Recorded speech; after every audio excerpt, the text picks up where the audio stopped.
Phenomenal day. Phenomenal day. It is presently August 3rd, 2026.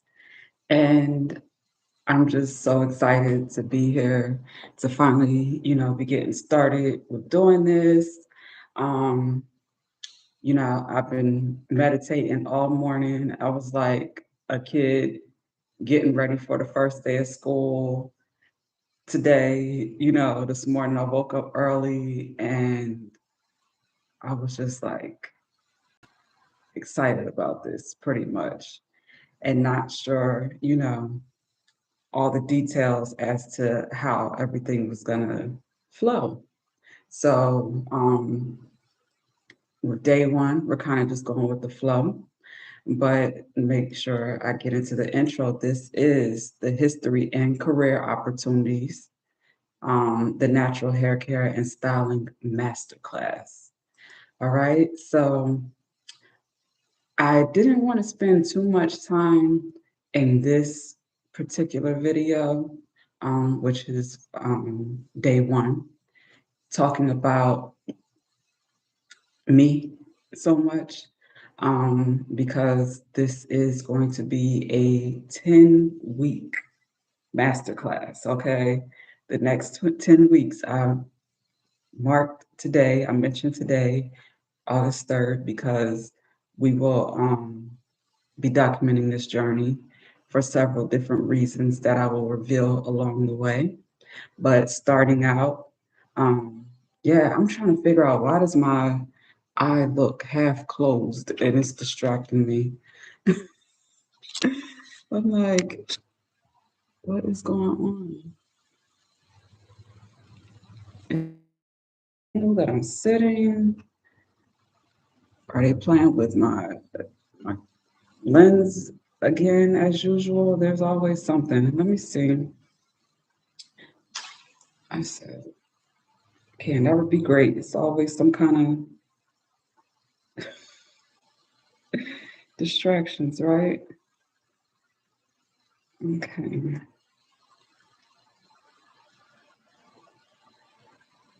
But my eye really looks like half closed for some reason, and it doesn't look like that in person, like in real life. They be playing with me, like putting ugly filter on me, all kind of stuff, messing with my audio quality,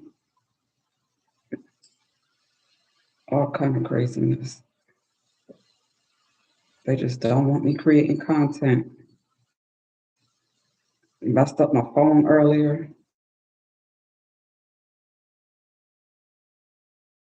Say that I'm going live and make a video to, promote it.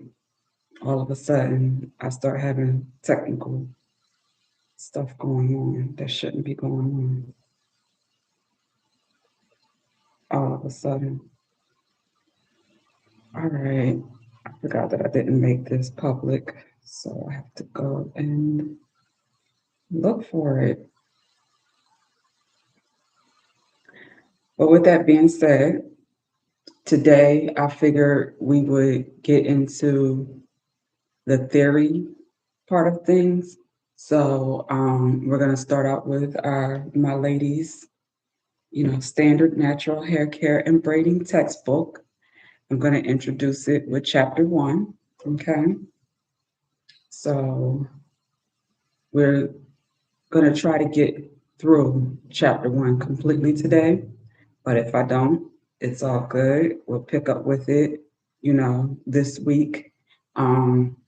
Depending on the timing, will determine how this goes for the rest of the week. Basically, I want to make this fun. I want to make it interactive.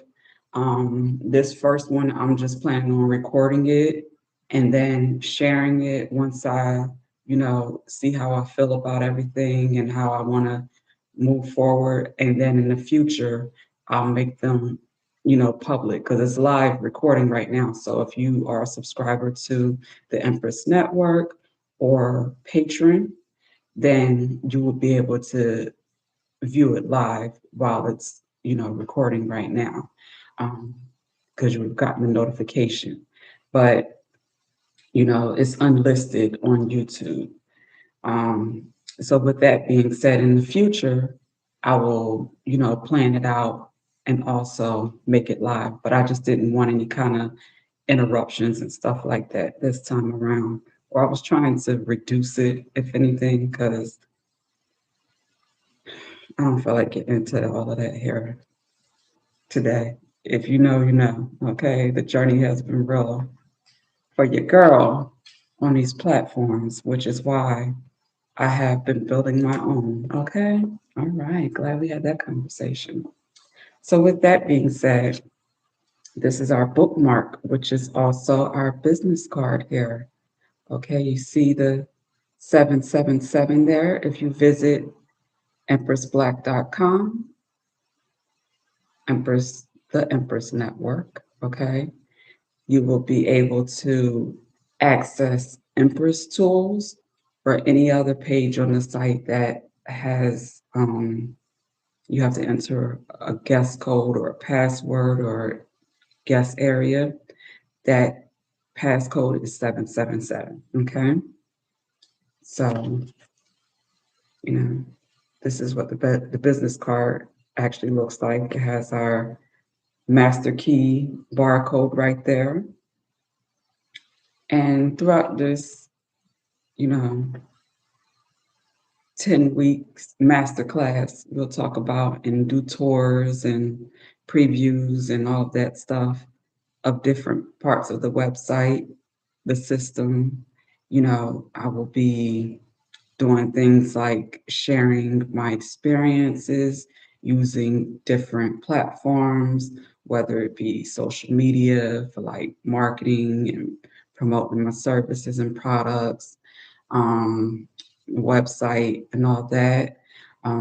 We'll also do things like discuss, have, honest, transparent conversations about different booking sites that I've used and that I'm presently using, and share my experiences with those.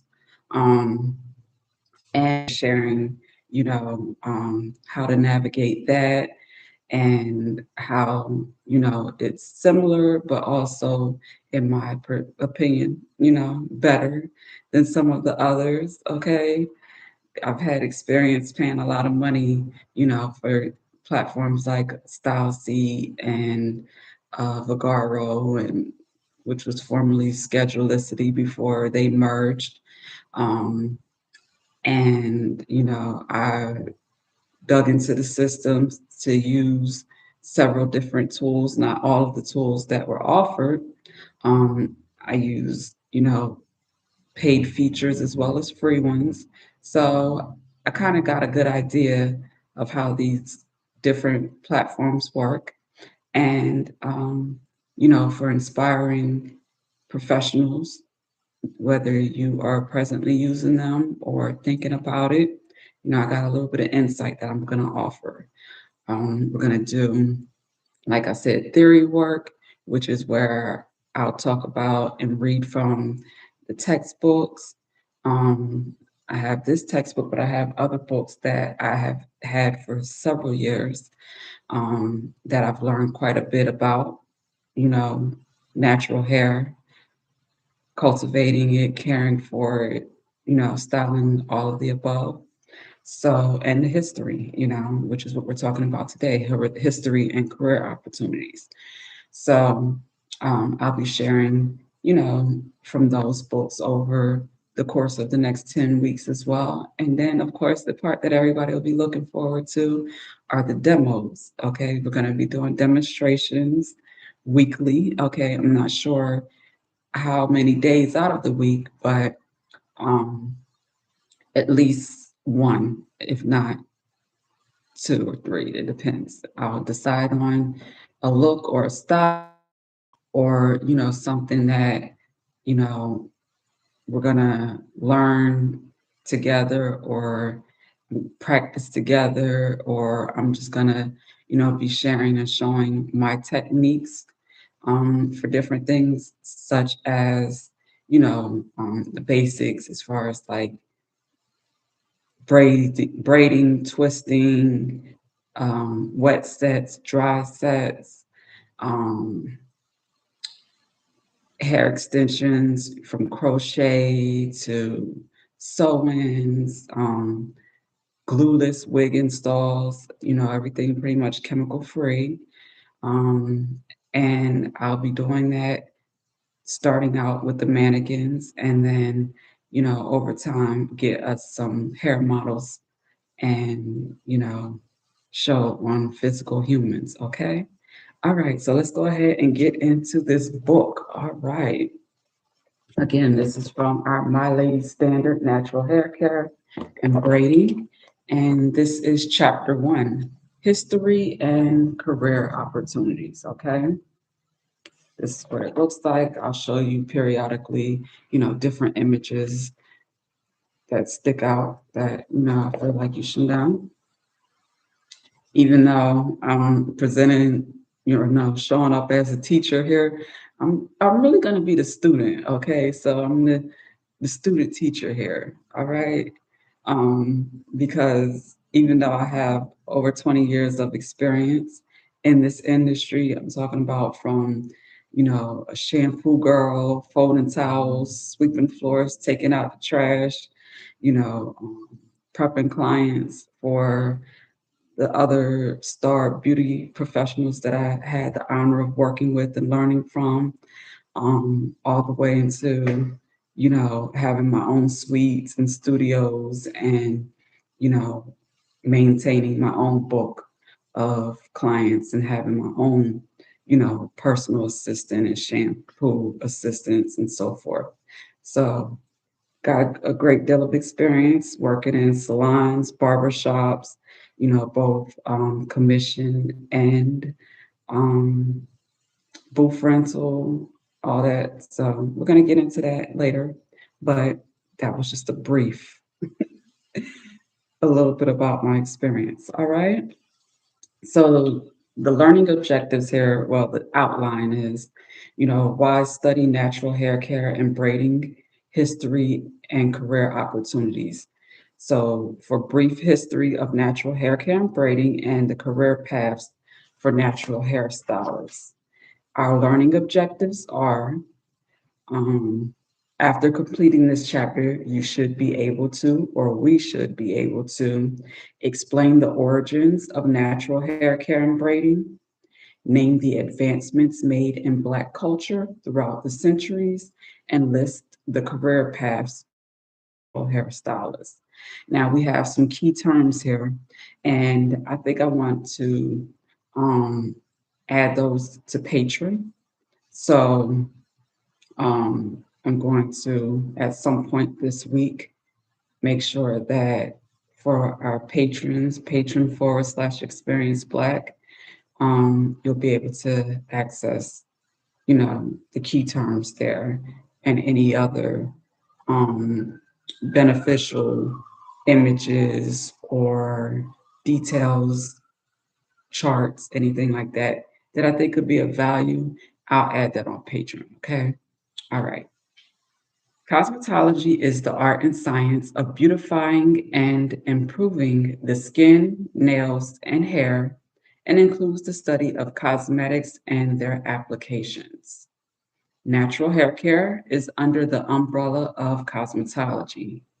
Natural hair care is the study and practice of chemically free hairstyling that includes working with textured hair, braiding, extensions, twists, locks, and weaves. Its artistic goal is to create endless possibilities for those clients who desire to embrace, manage, and cultivate their natural textured hair. The natural hair care specialist or natural hair stylist is considered the trusted professional individual whom clients rely on to provide knowledgeable repeat services. Clients can now look and feel good without compromising the integrity of their hair with the use of heat or chemicals. As a professional natural hairstylist, You will be an authority in hair loss, scalp disorders, health/cleaning, decontamination, and proper hair tension. Professional natural hairstylists are generally proficient in aromatherapy, knowledgeable with botanicals, and understand the wellness approach to hair care. Structurally and biochemically, all hair types are similar. The industry divides hair types into three ethnic groupings. Ethnic groupings. That's European, Asian, and African. Biochemically, hair is the same for all racial groups. Structurally, they also are similar. All hair, regardless of texture, has the same basic parts: a root, a bulb, a follicle, a hair shaft, a cuticle, and a cortex, among other structural components. In textured hair, however, these basic components take on a different formation, and therefore it differs in its physical appearance and requires a special type of maintenance. The degree of texture is directly related to the development and shape of the follicle. Many natural hairstyles worn today by women and men of color find their roots in ancient African culture. These are exciting times for a natural hairstylist, and many variations of natural hairstyles with an African cultural aesthetic are firmly grounded in the popular culture of the United States as well as the world. This chapter covers the historical origins that have shaped the trends, social standing, political awareness, and self image of people of African descent throughout the world. Why study natural hair care and braiding history and career opportunities? Natural hairstylists should study and have and a thorough understanding of the history of natural hair care and braiding and the career opportunities available for these reasons. Many very old methods have evolved into techniques still used today. Studying the origins of these techniques can be useful in fully understanding how to use them today.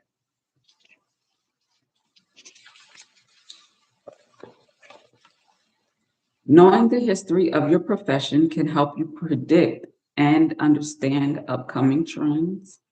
And by learning about many possible career paths, you'll see the wide range of opportunities open to natural hairstylists. All right, so this is a brief history of natural hair care and braiding. In Africa, 2630 BC, North Africa, and the Egyptians. The ancient Egyptians were among the first peoples to incorporate beauty methods into the culture. Their drawings were also among the earliest recorded imagery of natural hair care. In Saqqara, on the tip of the Nile Delta near Memphis, the capital of the third dynasty founded by Pharaoh Djoser, in the tomb of Ak- Akhethotep, an engraved image of a government official wearing braids, holding his staff and scepter of power, dated to the third dynasty, 2630 through 2540 BC, was found in the tomb. These pieces of the tomb, as well as many other engraved images that depict braided and locked hairstyles, are located in the Brooklyn Museum and the Metropolitan Museum of Art in New York. History, art, and culture tell us that throughout the continent of Africa, the adornment of the head commonly preceded major life transitions. Braided styles were used to symbolize a person's stature in the social hierarchy of the village, township, or region.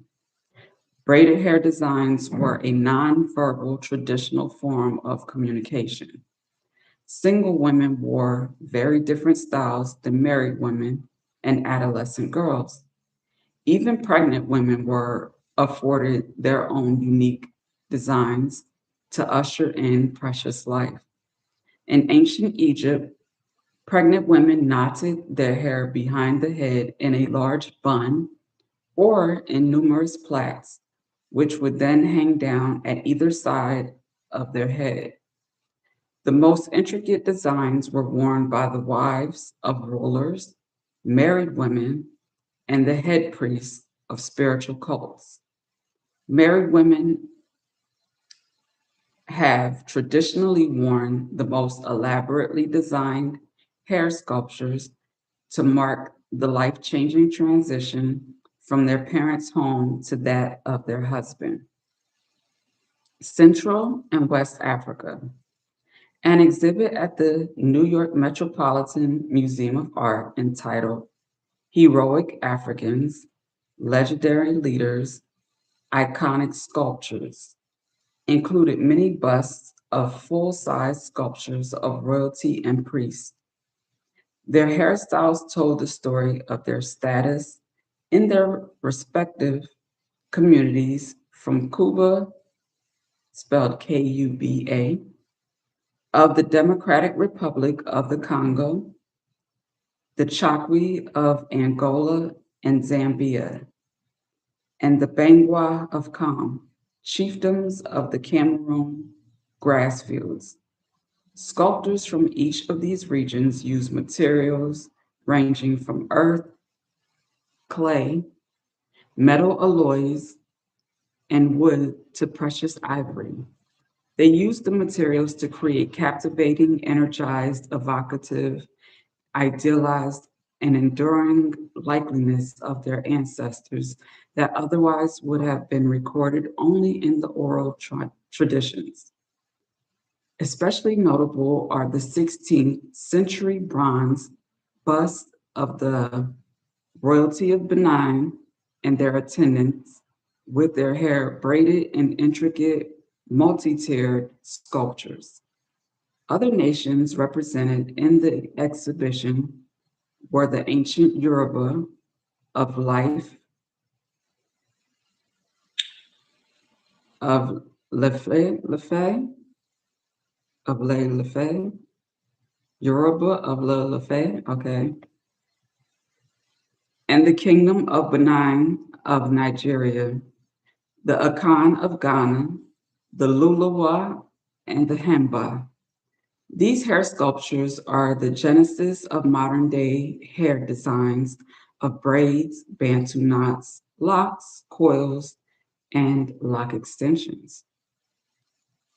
Southwest Africa.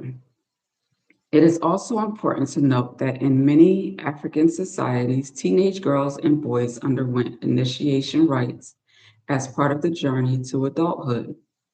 The young Mabalantu women of Namibia have some of the most intricate hair designs that identify their pre and post induction status to the rest of the community. It has always been clear from the earliest images of African people that their hair was a preeminent reflection of the state of their well being and existence in the world. Adorning the head with elaborate hairstyles was and still is considered a sacred place in the African aesthetic.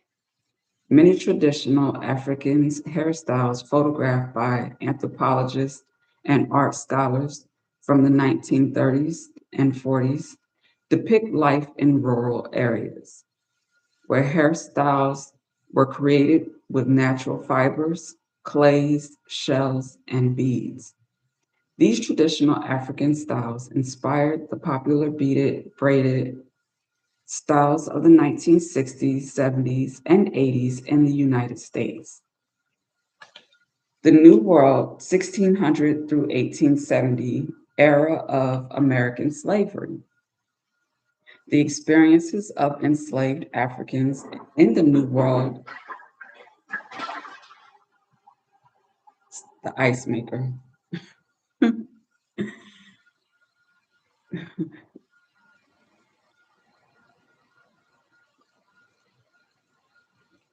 don't recall ever hearing it that loud. Okay. The experience of enslaved Africans in the New World were deeply degrading, a painful contrast to the beauty and spirituality that marked communal life on the mother continent. Women and men were made to feel subhuman in many ways. The description of their hair as wool served as validation to their enslavers that they were quote unquote animalistic, deserving the inhumane treatment that was inflicted on them daily. The hairstyles of enslaved Africans provided one marker of the process of cultural loss and adaptation. By the 1700s, many enslaved Africans fashioned their hairstyles after the popular European powdered wigs worn by white men and women of means and stature in the New World colonies. Some enslaved Africans sought to emulate the look of the slave owner, and others took the style of the wig and fashioned their own to create a new style with the texture and length of their own hair. These innovative hairstyles amazed and confused their slave owners. The styles enslaved, the styles enslaved Africans created to adorn their heads, pardon me, were evidence of their newfound pride and self esteem, so much so that it became a reason for slave owners to inflict abuse and punishment. The enslaved Africans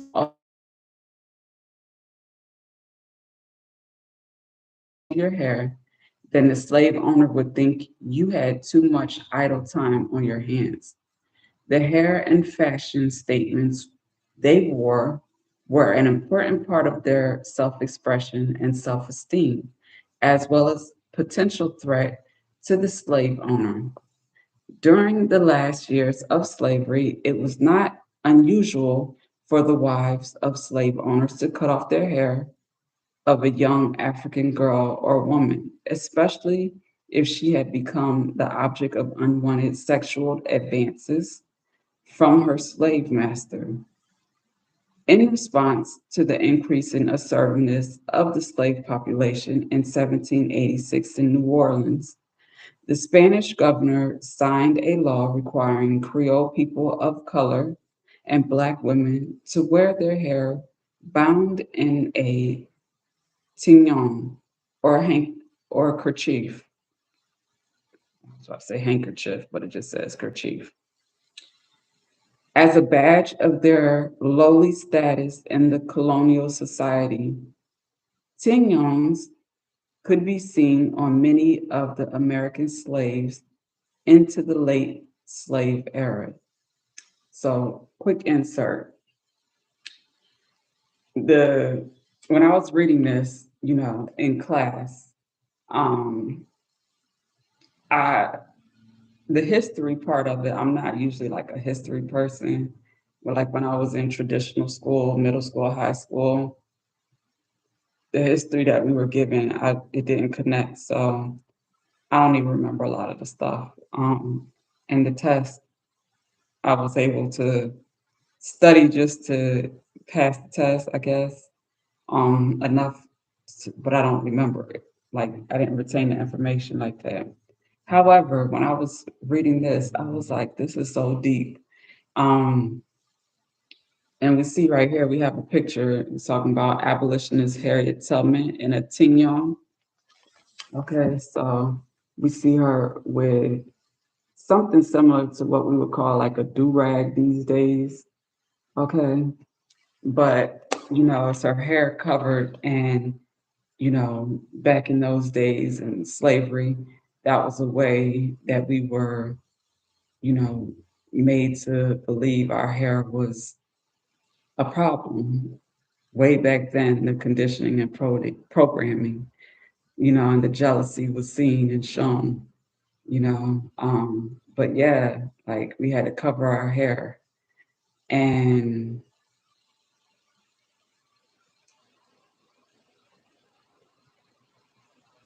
it classified us, you know, as being of poverty or, low class, basically. So when I was reading that, I was like, that's crazy because I was like having a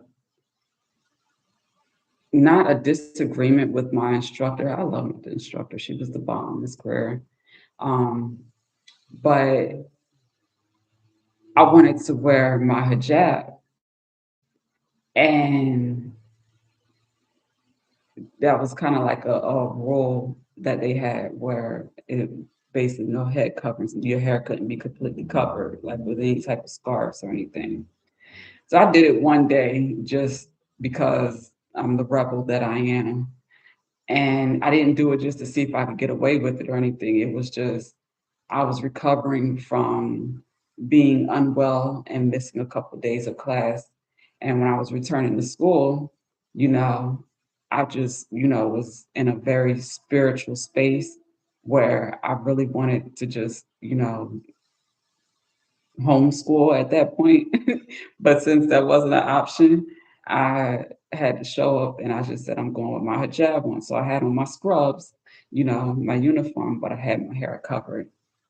And when I read that, I was like, fascinating, very interesting. I still wear my hijab and still cover my hair, when I'm moved to, want to. But that got me to thinking. So we'll talk about all that type of stuff later on. But I wanted to insert that while we were, at that chapter. I mean, at this part. Okay, so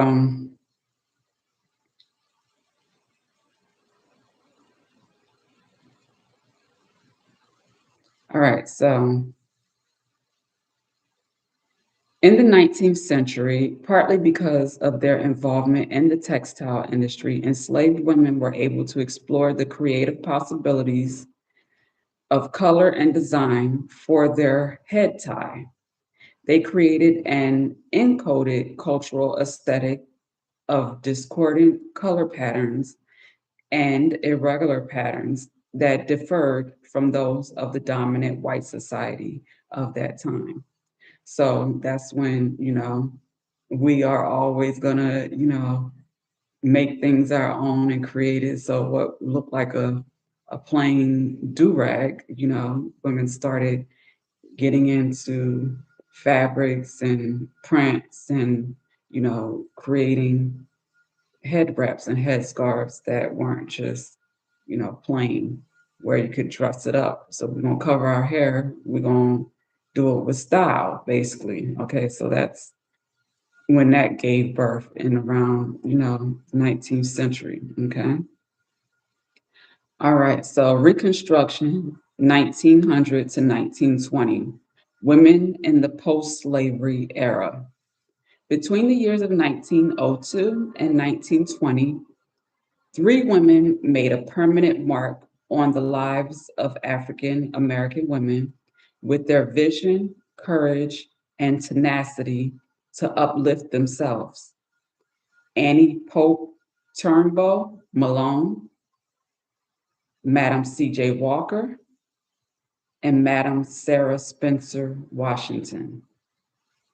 During that time, nearly all Negro women were direct descendants of slaves and worked as domestic servants on, I don't know if y'all can hear the background noise. Pardon me if you can. I hope it's filtering out. Um, I slowed down when I said the names just in case anybody wanted to do their research and find out more that I was not shared here. about these significant women and their contributions to not only this industry, but the world. Okay. All right. So during that time, nearly all Negro women were direct descendants of slaves and worked as domestic servants or in other laborious, unskilled fields. The desire to look and feel better, as well as escape degrading work, was foremost in the minds of many African American women. These inspiring women provided a way out of the crushing poverty by using the beauty culture to gain financial independence and success. With the help of these three women, this era marked the beginning of natural hair care as an American industry. So anybody that didn't know me knew this was my favorite part, okay, of this chapter. The Egyptian, history aspect of it and the relevance of that's where, it started, the roots, the foundation to cultivating and, grooming natural hair or hair, um, our textured hair in its natural state. But, the empowering business side of it that I'm about to continue with, that's okay, that's me. Okay, that's why our cover photo was graced by the beautiful, phenomenal Madam C.J. Walker. If you haven't seen Self Made yet, we watched that in school, and I was grateful to see that Self Made about Miss Madam C.J. Walker's, story. Okay, but we're gonna start out here with Miss Annie Minerva Pope Turnbull Malone. Was born on August 9th, 1869, and is the first African American woman innovator. Okay. Pope Turnbull Malone had a passion for styling and working with different textures of African American women's hair. Annie attended school in Illinois, where she apprenticed with her sister as a hairdresser. Annie rejected different forms of animal fat and grease that were used with hot rags to straighten the hair. These processes were unsuccessful and created damage and an unhealthy environment for the scalp. By 1889, Malone had developed her own scalp and hair products that she demonstrated and sold from a buggy throughout Illinois. Pope Turnbull Malone was a pioneering businesswoman who paved the way for many others to follow. During the early 20th century, race improvement and and positive self-image were seen as ways to increase social mobility. In 1902, Pope Turnbull Malone named her hair care line Poro Products. By 1903, she trained women and men to sell her hair care system door to door. Pope Turnbull Malone's Poro College and complex were located in St. Louis, upper middle class, Black neighborhood, and included her business's office, manufacturing operations, and training center. Let me go back and highlight that, okay?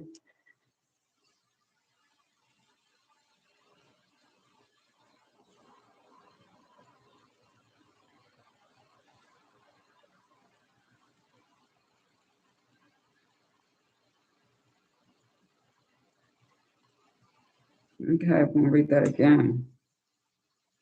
By 1903, she trained women and men to sell her hair care system door to door. Pope Turnbull Malone's Poro College and complex were located in St. Louis's upper middle class Black neighborhood and included her business's office, manufacturing operations, and training center, as well as facilities for civic, religious, and social functions.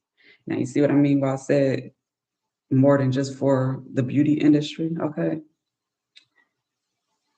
The complex was valued at more than 1 million and included classrooms, barbershops, dining facilities, and laboratories, as well as a theater, gymnasium, chapel, roof garden, and auditorium. The training center provided cosmetology and sales training for women interested in joining the Poro Agent Network. Instructors also taught students how to walk, talk, and behave in social situations.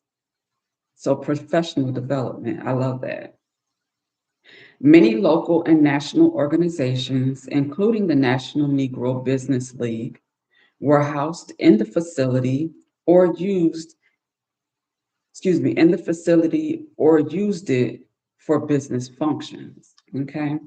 So she was basically like renting and leasing, it sounds like, space for, different organizations to handle their business on site. Okay. By 1926, Pope Turnbull Malone employed 200 people. She assisted with opening franchise locations in North and South America, Africa, and the Philippines, which employed a total of 75,000 women.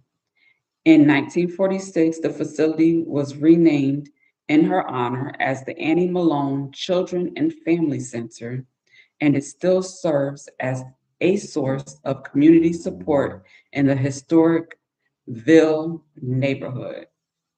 Awesome. Again, that's Miss Annie Minerva Pope Turnbull Malone. Okay. Now we're going to go ahead to Miss Sarah Breed Love. Okay. Also known as Madam C.J. Walker.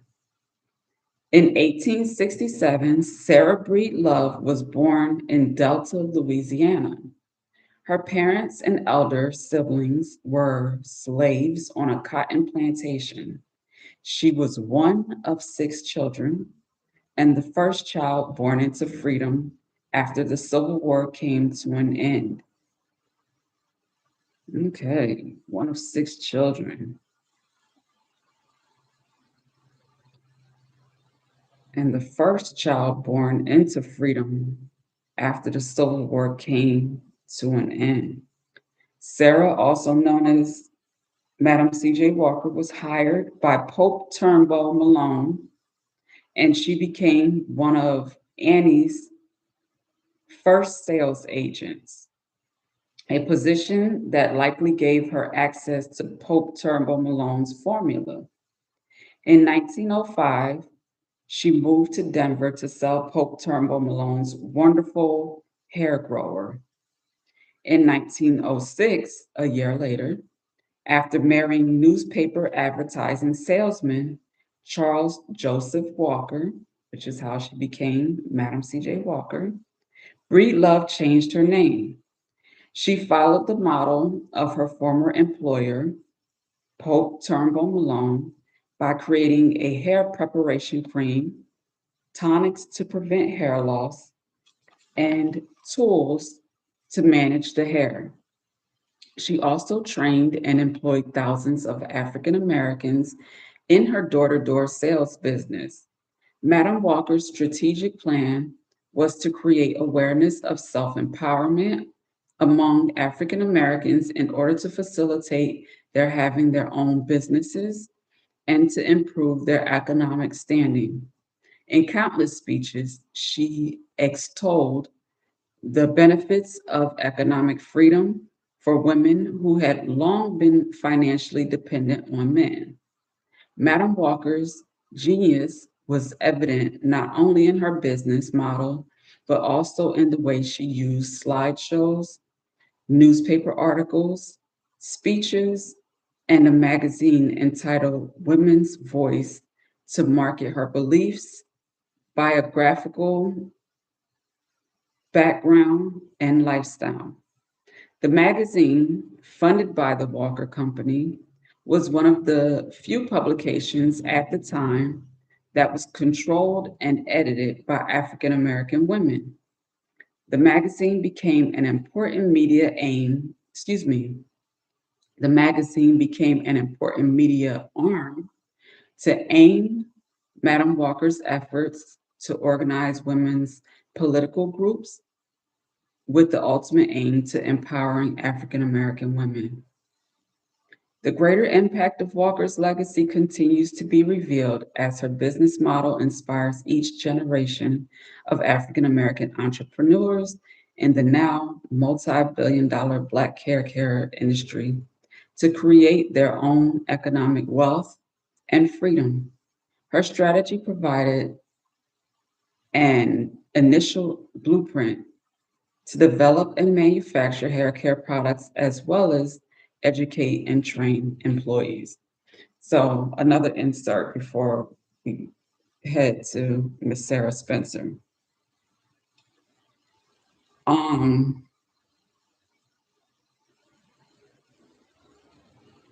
we're going to check out this website too this week. Visit Madam CJ Walker's website, madamcjwalker.com. Put a star. You have to see what that's looking like these days.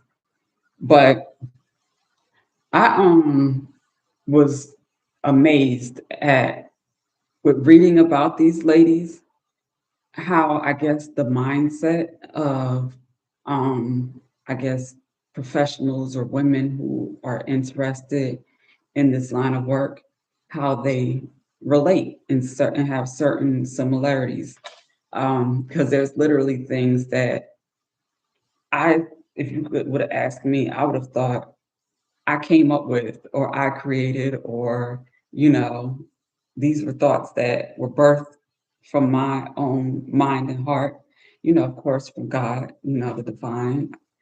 But I literally, like, when I was reading it, I was like, there's so many things that she did that I have already done, not knowing these details of her history, and things that I have a true, genuine aspiration to do, before I leave this earth.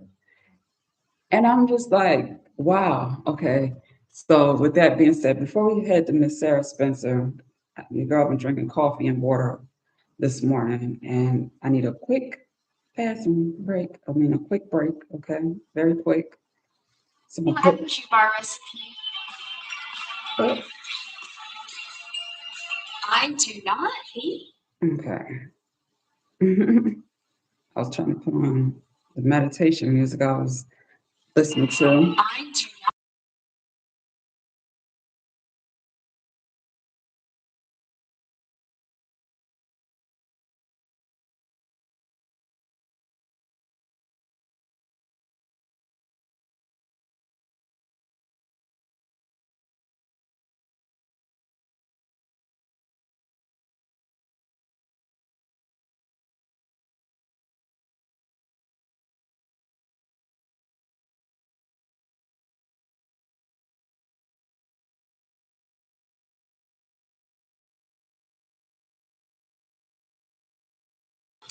Just trying to get rid of the commercials. Okay, I'll be right back.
Alrighty, and we're back.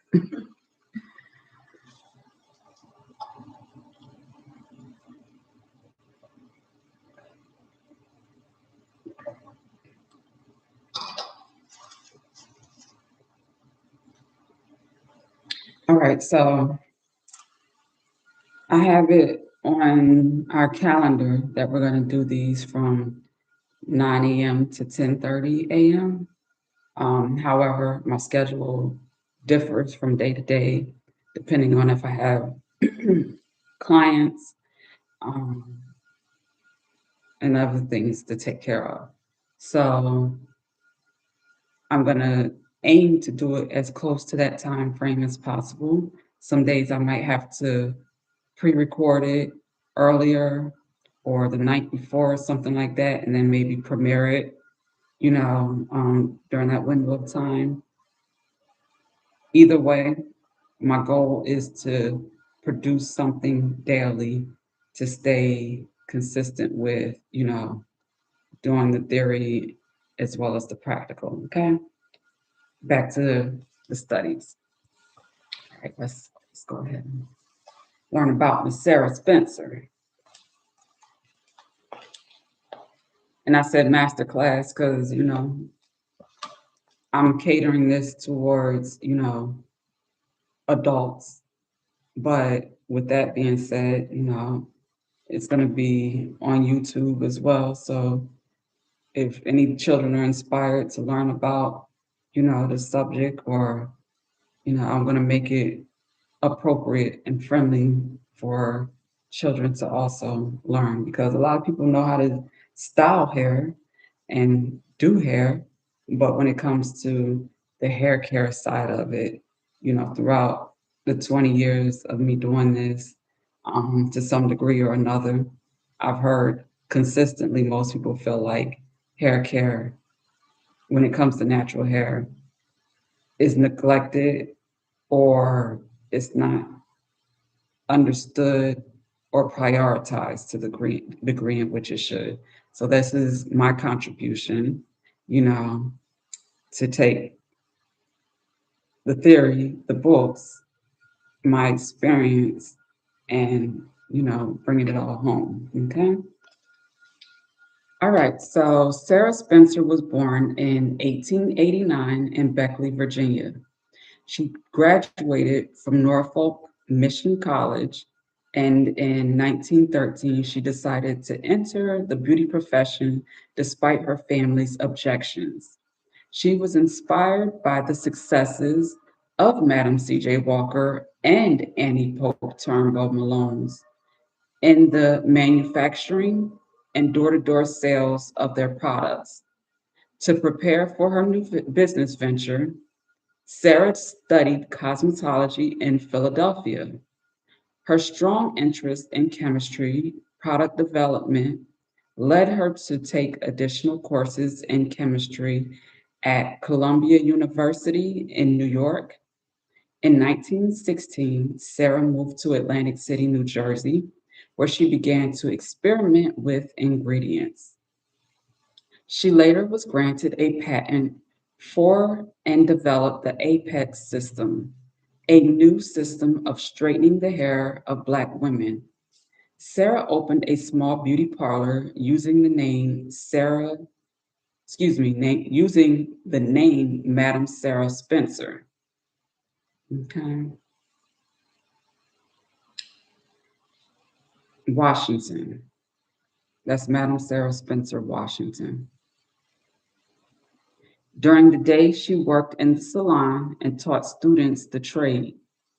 In the evenings, she sold her products door to door throughout the city. In 1919, Spencer founded Apex News and Hair Company, the largest New Jersey Black-owned business and one of the nation's leading Black manufacturing companies. Apex maintained a lab and school in Atlantic City, as well as an office in New York City. Eventually, her beauty colleges were located in 12 states and had 35,000 agents all over the world. In 1946, she had 200 employees and the company was worth $500,000. Back then, that was a lot, okay? For some, it still is today, but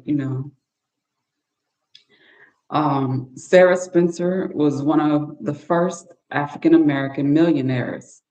She was awarded a medallion at the 1939 World's Fair as one of the most distinguished businesswomen. In the, excuse me, I gotta read that correctly. She was awarded a medallion at the 1939 World's Fair as one of the most distinguished businesswomen in the country and one of 10 top businesswomen in the world. She loved her community and was a great philanthropist. So, highlights for that, for me, was the Apex News and Hair Company. Um, again, the Empress Network, dibbles and dabbles, and could potentially have done more by now if I haven't had so many, obstacles that I've been overcoming when it comes to the media and social media and digital space. Just having to manage all of the challenges with that. That's something that interests me for several different reasons. So for her to have done that back then and was leading, nation's leading black manufacturing companies, um, that was founded by Apex News and Hair Company. Okay, had a lab and school in Atlantic City. I'm familiar with, that region, Atlantic City, New York, Philadelphia. So I know some phenomenal beauty professionals up that way as well. I worked in Delaware, lived in Delaware, built a phenomenal client base there, won a couple hair shows there as well. But with that being said, that to me,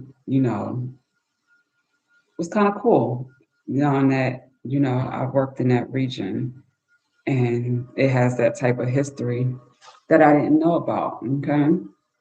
Thanks to Miss Sarah Spencer, also known as Madam Washington. Okay. I noticed a theme too. I'm guessing like when these ladies got married, instead of saying Mrs., it was Madame. Okay. It's like there's levels to these titles. Okay. Now we're talking about the Jim Crow era, the 1930s through the 1960s. As the African American beauty industry grew, so too did the white beauty industry in America, which was threatening to the less affluent African American beauty business. For this reason, before the 1940s, integration was not a desired social change among African American beauticians and product manufacturers. Now, that to me was interesting. Not surprising, but very much interesting. From their perspective, integration served to keep economic stability within their communities. Straightening out, okay? I think, matter of fact, there's some did you knows on the side.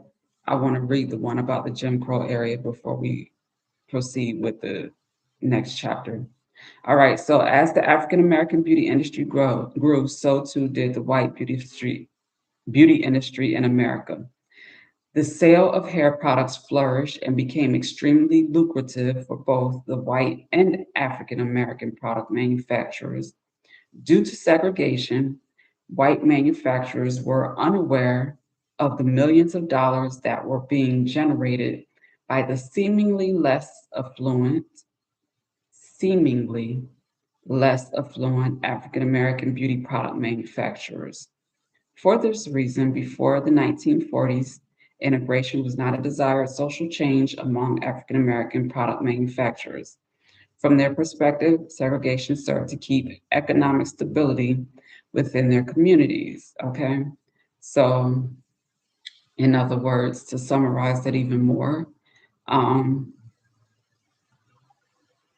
our economy was flourishing and there were opportunities being created that nurtured, African American communities and households and, you know, um, businesses and organizations and so forth through the beauty industry, like from the actual servicing, from hairstyling, barbering, the grooming side of things, as well as product sales and manufacturing and creating jobs and that type of stuff. So when things were separate, they were better, basically. Okay. All right. So straightening out, although African Americans had made great entrepreneur strides in the beauty industry, they still struggled with the deeply embedded belief that their hair was not quote unquote good hair and needed to be fixed. As far back as 1856, urban legend has an article stating that in New York, a free black man named Hodges attempted to straighten another black man's hair in a public demonstration. Unfortunately, the demonstration went awry and caused the man's hair to come out immediately after the application.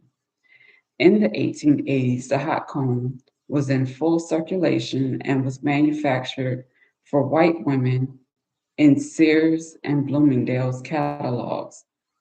In 1900, Annie Pope Turnbull Malone patented modifications to the hot comb for tightly coiled hair, and Madam C.J. Walker further improved the device and made it popular. Contrary to popular belief, Madam Walker did not invent perms and did not use the words hair straightener in her advertisements. Until 1930, most of hair straightening techniques were performed with thermal heat and used the hot combs or hot rods developed by Marjorie Joyner of the Walker Company, patented in 1928. The first relatively safe lye, spelled Lye, hair straightener was developed in 1909 by Garrett August Morgan Sr. He had a tailor shop in Cleveland and discovered that the liquid he used to prevent the needles from scorching the fabric as it was sewed into the machine could also straighten the woolly fiber of fabric. He further tested it successfully on a neighbor's Airedale dog and on his own hair. When he was satisfied with the results, he created a cream that straightened tightly coiled hair. As a result, G.A. Morgan Hair Refining Company began operations in 1910.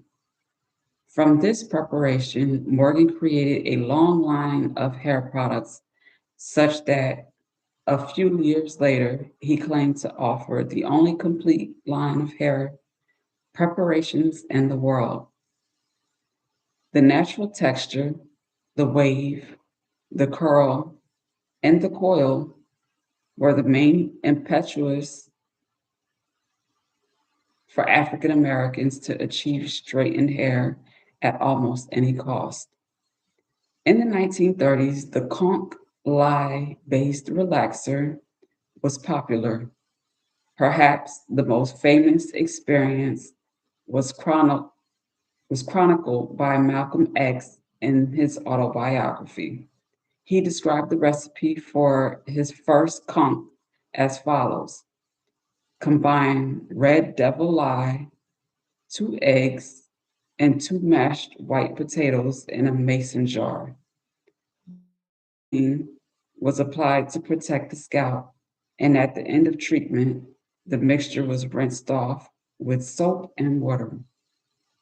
By 1940, this crude and dangerous mixture had been improved with chemical based hair straighteners, better known as relaxers and commonly referred to as perms. Hair straighteners were applied in salons for those who could afford them. By the late 1940s and into the 1950s, home kits were invented. They became very popular for African American women. Yet, the potential for hair damage was underscored even in advertisements for the products. Luster Silk was one of the most popular brands of that era. Stated in a print ad, product is covered by covered by products liability insurance.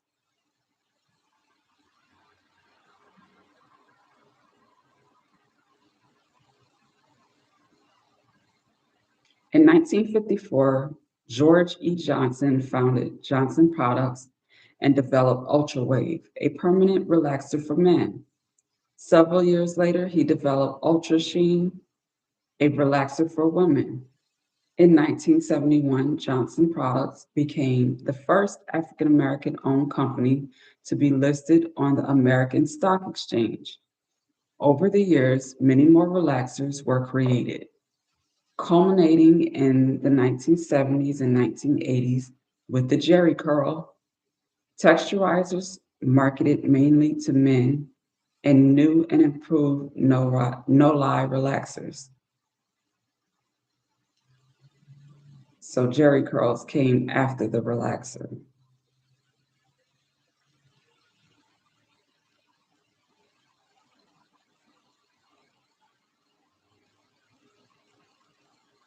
Okay. So activism versus segregation. By the late 1940s, two salons, one in Washington, D.C., and the other in Harlem, New York, were known epicenters of the beauty culture business. Both owners were outspoken in their views about the racial divide and servicing clientele that were multiracial. In 1946, Ebony magazine observed that Rose Morgan, a popular, successful Harlem beautician, has been conducting a one woman campaign against the notion widely held among Negroes that Negroid hair is inferior. In 1946, a similar statement was made by the sister of a Washington, D.C. stylist to a reporter for the Baltimore Afro American. The secret of the Cardozo Salon success is that the sisters realize colored people have far better hair than they have ever thought to have had. African American beauticians of this era were politically astute and an active voice for equality within their industry. They organized and became a powerful voice in the process of determining labor and education standards for beauticians and the regulation of state cosmetology boards across the country. Rose Morgan was appointed to the New York board in 1947, and Elizabeth Cardozo Barker was appointed to the District of Columbia's Board of Cosmetology. They were instrumental in raising beauty school standards, promoting better wages and working conditions for beauticians, and rooting out segregation. All right, so the civil rights and Black Power movements of 1960s through the 1980s. This is where we learn about the afro. Okay.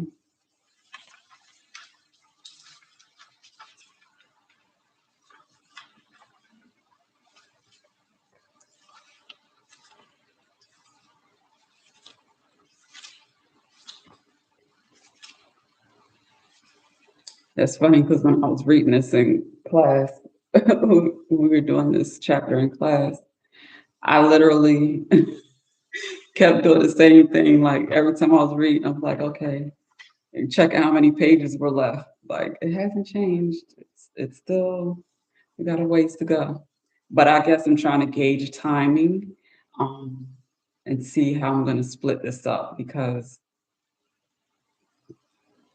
I was thinking that I could possibly be able to finish, one whole chapter in one day, but we're gonna split this up, because I have other important business to handle today, and it's gonna be a long day, ending with a late Zoom this evening that I don't want to be exhausted. Okay, so with that being said, we're gonna go ahead and split this up because we're doing 10 weeks, and um it's not necessary for me to complete one chapter in a day. Okay.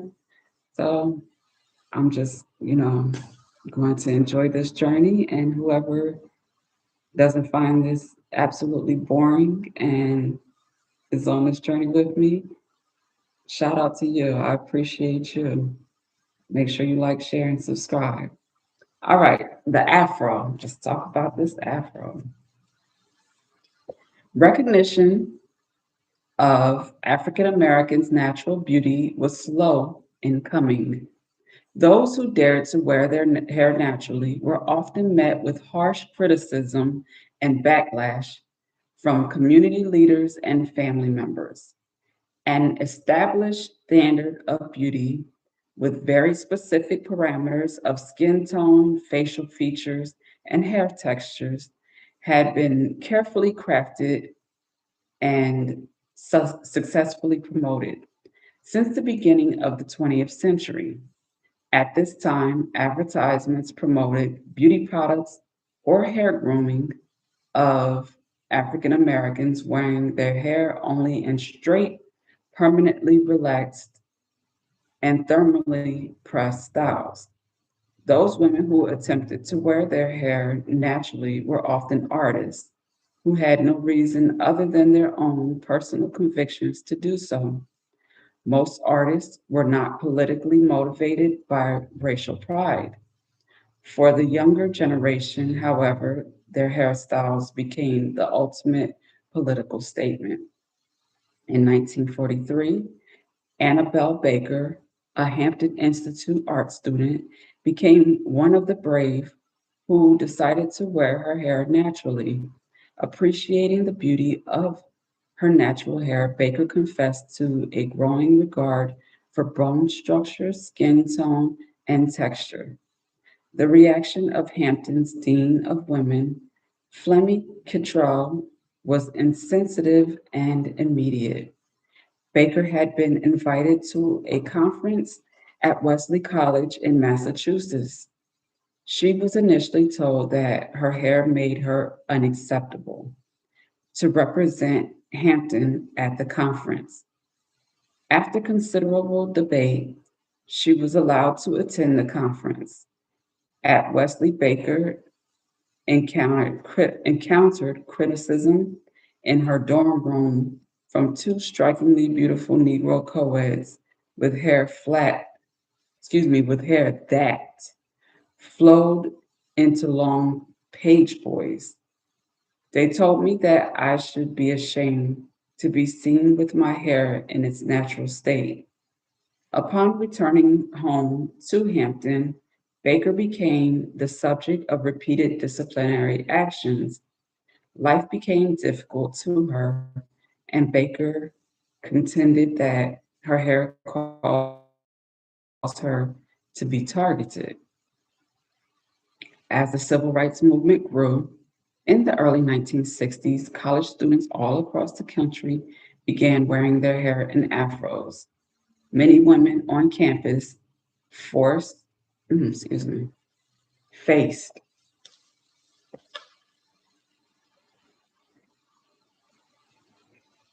Many women on campuses faced the same disapproval that Baker received 20 years earlier, especially on conservative Black college campuses in the South. African Americans who decided to wear their hair naturally were met with, "Have you gone crazy?" comments from their peers to disapproving stares at school, in the workplace, and at houses of worship and family gatherings. That's crazy. Like, you get in check in the church, in the place of worship, for wearing your natural hair in its natural state. The brainwashing was serious. Okay. So, wow, that was deep. All right. Um,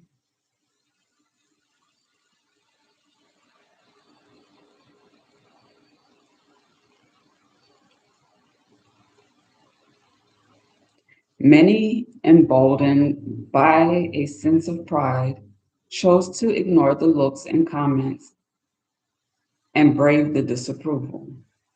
They now experience relief from chemicals on their hair and scalp and extreme heat from thermal straightening processes, the economic stress of the professional services, and trips to the beauty salon.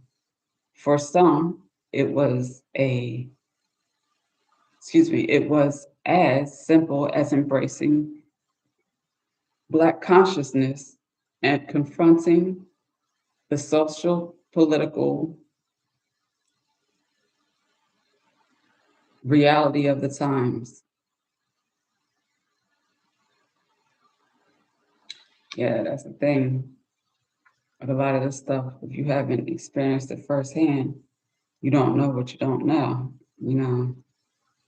And that makes me think really quickly before I proceed, where I lived in Delaware and, natural hair when I started my career was something that I was drawn to because right out of high school, I decided to transition to natural. Um, I did some things, with chemicals and, you know, gotten some micro braids and all kind of stuff that caused me some hair damage and breakage and, different things of the sort that I wanted to, learn from and discontinue with the tight braiding as well as the chemicals from relaxers and hair color that will cause me not to be able to retain length.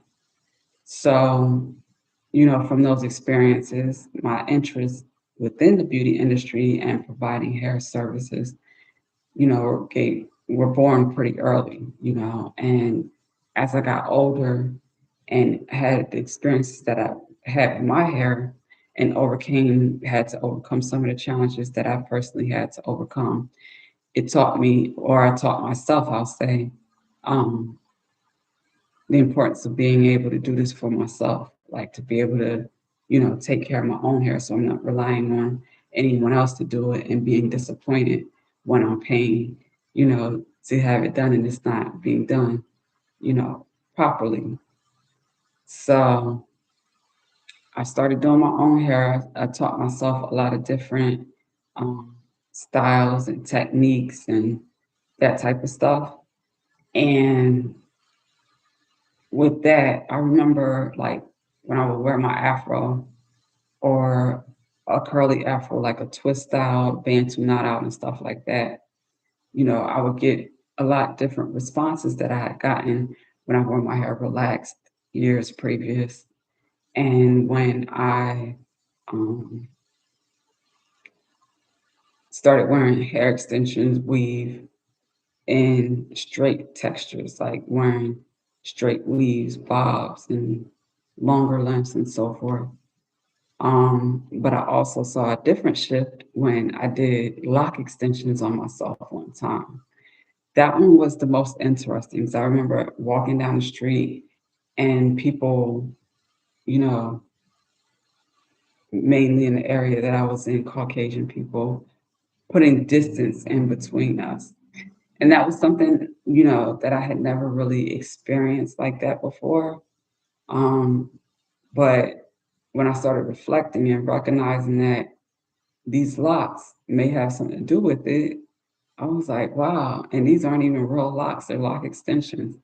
But, you know, I also got shade and, comments and stuff early on in my journey when I decided to wear my natural hair from, family members and, you know, friends and coworkers and people that recommended that I needed to do something with my hair because, wearing it in its natural state or wearing my afro wasn't acceptable or wasn't, you know,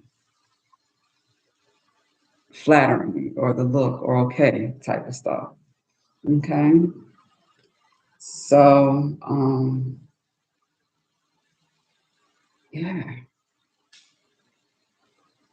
let's wrap this up because I need a quick break.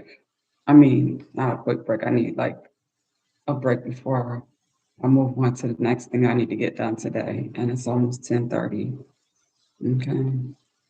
All right. So by the early 1970s, African American salons could no longer resist the trend and began creating markets to serve the Afro style client. According to Rose Morgan, the sale of Afro wigs helped to revitalize waning businesses. A newfound Black is Beautiful consciousness took hold in the African American community, sparking a global fashion revolution that was in sync with an era marked not only by the civil rights movement in the United States. Women who wore afros quickly encouraged each other and family members to follow suit, and the name of racial pride and Black unity. In the 10-year period from 1965 to 1975, Black people around the globe embraced a new aesthetic aspired by African Americans and the Black American the Black American.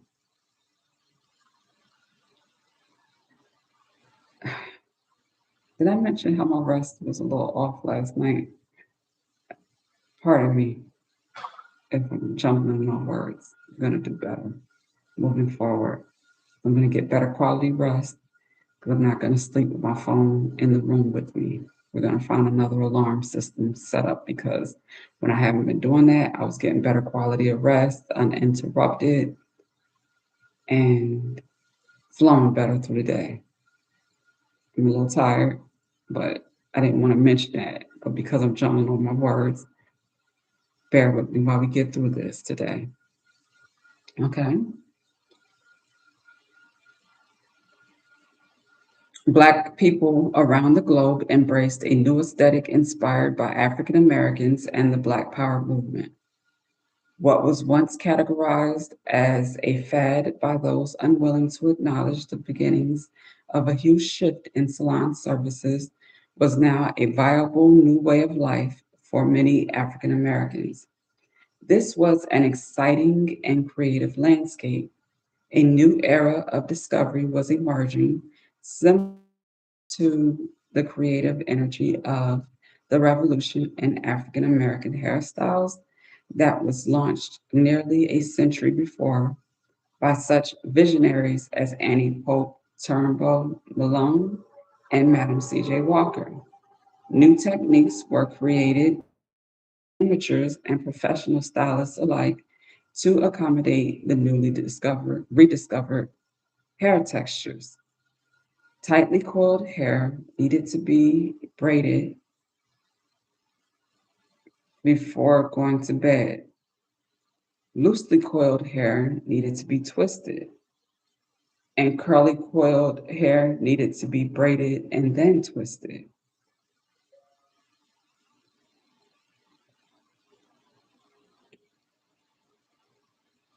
The combinations were hair, excuse me, the combinations were endless. Experimentation determined the end result and the person's final preference. Afros were usually braided into cornrows or sectioned into individual small plaits or twisted and then taken out in the morning. Then they were combed out with a new device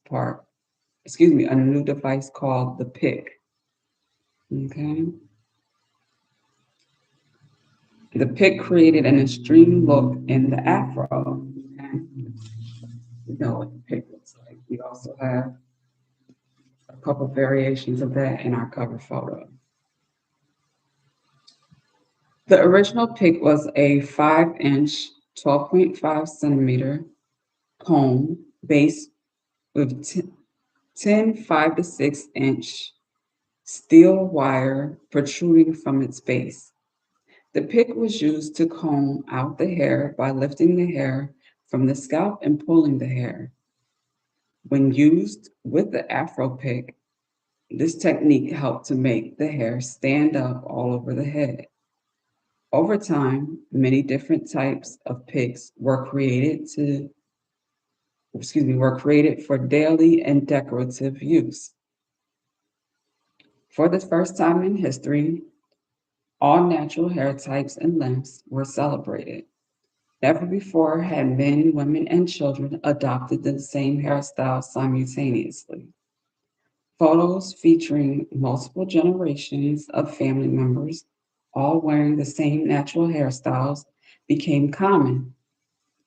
Older women and men were sporting silver afros, both short and long. Long hair no longer hung down. It now stood up, especially among white Americans who exerted authoritative power in the workplace by enforcing a dress code that had not existed before the Afro. All right, so with that being said, it is 10:33, which is an hour and a half that we have been present today, which is our goal. So we are about midway through this chapter, and we will pick up with, you know, the second half here the next time we do this. Okay. I'm hoping tomorrow we'll pick up with theory because I would prefer to get theory done, you know, first and then work on, practical, do something with the mannequin or style. I think because we have the pick here, um, I said I would pretty much decide from reading the chapter what type of creative project or demonstration we would do. So I'm being inspired to do a flexi rod set, which is something that I've been having on my calendar and wanting to do anyway. Um, I think I'm going to do two this week. That's going to be the goal. We'll do one on the mannequin with tight, curly, with the really small, tight curls, also known as the straw set, which is where we started out. And then we'll do another one with a wig, a custom wig that I made. We'll do another wig set. And how we'll incorporate the pick is showing how the style looks when you just set it regular and how you can create an actual curly afro style using the pick. So all of those details I will be scheduling and updating on Patreon and in the description box of the videos. So you can look for that there. I'll be working on that today. But when we pick up with the theory portion, we're going to be talking about African American hair companies. Okay, so we're going to go over the history of that, new cultural aesthetics, Okay, what else we got here? And we're going to talk about locks. So then we'll get into the actual different styles, it looks like.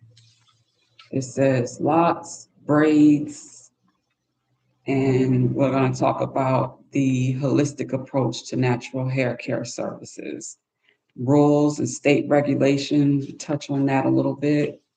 Okay. And then market and industry influences. We even have a chapter here on social media impact. Okay. Dispelling myths of natural textured hair. And that'll be the end of chapter 1. Okay. So let's put our angel here, our black card, as our bookmark. And inshallah, God willing, I'm acting like this is the personal readings that I do and offer, closing out like that. But it's all spiritual. Hair is most definitely spiritual. And if my lady doesn't talk about that part before the 10 weeks is over, we're going to talk about that. I'm going to share that, my perspective of that, okay? The wisdom. So, with that being said, I hope you enjoyed day 1 of our natural hair care and styling masterclass. If you did, like I said, please like, share, subscribe, tell a friend to tell a friend. Join me on Patreon, okay? You can be a free member. You don't have to pay for the family and friends subscription plan. Although if you do that, the support will most definitely be greatly appreciated. Also, you can check out the Empress Network at empressblack.com, which I will be doing virtual tours here throughout this 10 weeks and, show you the different features that we have within the system to support, what we do. All right. Water got your girl need to go to the again. All right. Till next time. Peace and blessings.